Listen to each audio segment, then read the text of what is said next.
शाहरुख खान के बेटे आर्यन खान की मंशियात के मामले में गिरफ्तारी न सिर्फ ये कि भारत के हवाले से पूरी दुनिया की मीडिया में पिछले पूरे महीने में जब भी भारत का जिक्र हुआ उसका ताल्लुक़ आर्यन खान गिरफ्तारी, शाहरुख खान के बेटे की मंशियात के मामले में गिरफ्तारी रही।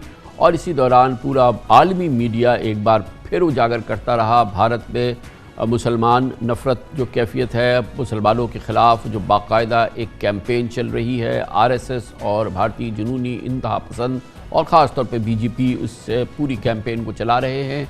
उसमें एक नई कैफियत पैदा हुई और वो सूरत हाल थी ये जिसमें कि आर्यन खान को गिरफ़्तार किया गया और इससे वाज़े हो गया कि नरेंद्र मोदी के भारत में मजहबी मुनाफरत अब एक नई ऊंची सतह पर पहुंच चुकी है।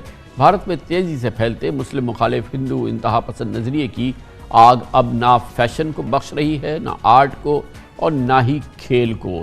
T20 वर्ल्ड कप में भारत की पाकिस्तान के हाथों इबरतनाक शिकस्त के बाद भारतीय बाउलर मोहम्मद शामी पर इल्ज़ामात ने भारत के चेहरे से सेक्युलरिज्म का नकाब नोच फेंका। मशहूर फैशन ब्रांड फैब इंडिया को दबाव में आकर दिवाली कैंपेन तक का नाम जश्न रिवाज से तब्दील करके झिलमिल दिवाली रखना पड़ा, क्योंकि हिंदू इंतहा पसंदों ने कहा कि कैंपेन में उर्दू ज़बान को इस्तेमाल करके दिवाली को गैर हिंदू त्यौहार बनाने की कोशिश की जा रही है। अंदाज़ा आप लगा सकते हैं कि जहन जो है और जो जहन में जुनूनियत है वो किस रुख पर चल रही है। इस वक्त भारत में ताकतवर मुसलमान भी हिंदुता की सोच और नफरत से महफूज नहीं। सुपरस्टार शाहरुख खान के साहबजादे आर्यन खान के केस में आलमी मीडिया और भारतीय मुतअद्दिल दानिशवरों की यकसा राय है और ये सब कहते हैं कि ये मामला दरअसल मुसलमान मुखालिफ आरएसएस जंग से जुड़ा हुआ है। आर्यन खान की मुतनाज़िया गिरफ्तारी को हुकूमत ने मीडिया की मदद से दानिस्ता उछाला और हुकूमत से जुड़ी मनफी खबरों को दबाने के लिए इस्तेमाल किया। गुजरात रिपोर्ट पर तकरीबन 3 टन पकड़ी गई थी। गुजरात के एक साहिल पर हेरोइन की खबरों से मीडिया का ध्यान ही हट गया, जिस पर कई लोगों की तरह हॉलीवुड के मशहूर शायर जावेद अख्तर ने भी शदीद हैरानगी का इजहार किया। आर्यन गिरफ्तारी के वाक़े ने भारत में हेडलाइंस बदल के रख दी। बीजेपी वजीर की गाड़ी से इसी दौरान एहतजाजी किसानों को कुचलने की खबरें गायब हो गई। साबिक़ वज़ीर आला मकबूजा कश्मीर महबूबा मुफ्ती ने ट्वीट में लिखा, 4 किसानों के कत्ल के मुलजिम यूनियन मिनिस्टर के बेटे को मिसाल बनाने के बजाय एजेंसी 23 साला नौजवान के पीछे सिर्फ इसलिए पड़ी हैं क्योंकि उसके नाम के साथ खान लगता है।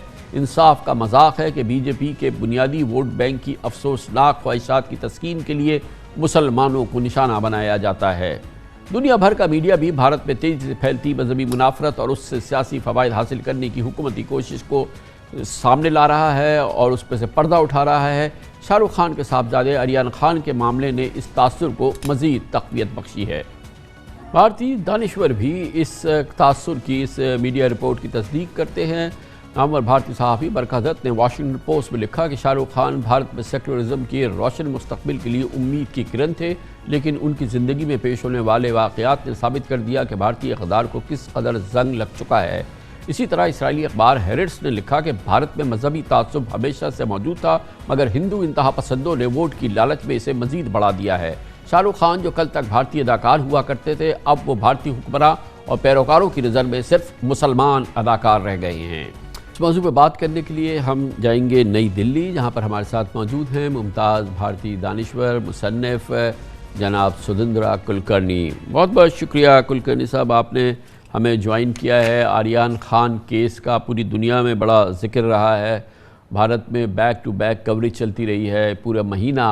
आपने इस केस को कैसे देखा? आपके हवाले से ये केस की क्या अहमियत है और इसकी क्या नौइयत थी? आपने आर्यन खान केस की बात कही, यह बहुत शर्मनाक है, बहुत गलत हुआ आर्यन खान के साथ।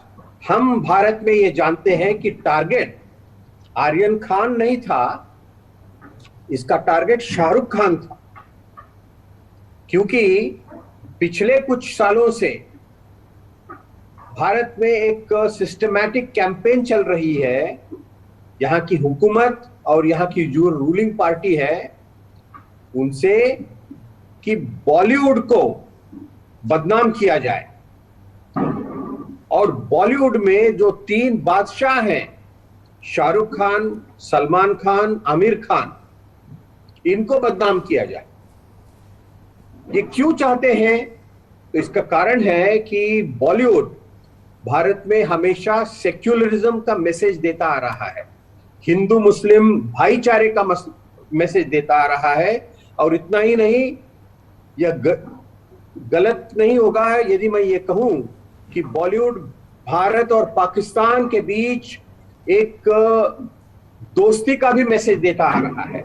और नरेंद्र मोदी के हुकूमत को यह नहीं चाहिए, इसलिए किसी न किसी बहाना बना करके आर्यन खान को इस केस में फंसाया गया ताकि शाहरुख खान की बदनामी हो जाए और बॉलीवुड की बदनामी हो जाए। और कुलकर्णी साहब, कई इंडियन इंटेलेक्चुअल्स हैं, राइटर्स हैं, जिनके आर्टिकल्स हमने देखे हैं जो इंडियन मीडिया पर भी आए हैं, और इन्होंने इसको कनेक्ट किया है उस कम्यूनल हेट्रेड से जो कि मुख्तलिफ सेक्टर्स में इंडिया में जारी है, और इसको उसी के साथ कनेक्ट किया है जिसने कि, और ये जैसे कि आप फरमा रहे हैं, उनका भी कहना ये है कि इससे जो इंडिया का जो एक पुराना एक सेकुलर आइडेंटिफिकेशन थी उसको ख़त्म करना मतलूब है, और इस ये आर्यन खान वाक़े के कम्यूनल एलिमेंट्स हैं। आपने सही कहा कि भारत की जो सेक्युलर इमेज है, सेक्युलर पहचान है, यह आज की हुकूमत को पसंद नहीं है। आज की हुकूमत और जो रूलिंग पार्टी है वो भारत के सोसाइटी को और हमारे सेक्युलर फैब्रिक को तोड़ना चाहती है, हिंदू मुस्लिम में बांटना चाहती है। लेकिन मैं ये कहना चाहता हूं हमारे पाकिस्तान के सभी मित्रों को, दोस्तों को, कि यह साजिश कामयाब नहीं होगी। भारत की जनता, भारत का अवाम और स्पेशली भारत का हिंदू अवाम इस साजिश को नाकाब करेगा। थैंक यू सो मच, बहुत बहुत शुक्रिया जनाब सुरेंद्र कुलकर्णी हमारे साथ मौजूद थे, भारतीय दानिश्वर हैं, खुल के अपने ख्यालात का इजहार कर रहे थे। कमर्शियल ब्रेक, इस दौरान न्यूज़ हेडलाइंस देखें, जिसके बाद हम अपने प्रोग्राम के बाकी हिस्से के साथ वापस आते हैं। आप देख रहे हैं खबरों, तबसरों और तज्जियात पर मबनी पाकिस्तान का सबसे मोतबर न्यूज शो दुनिया, कामरान खान के साथ।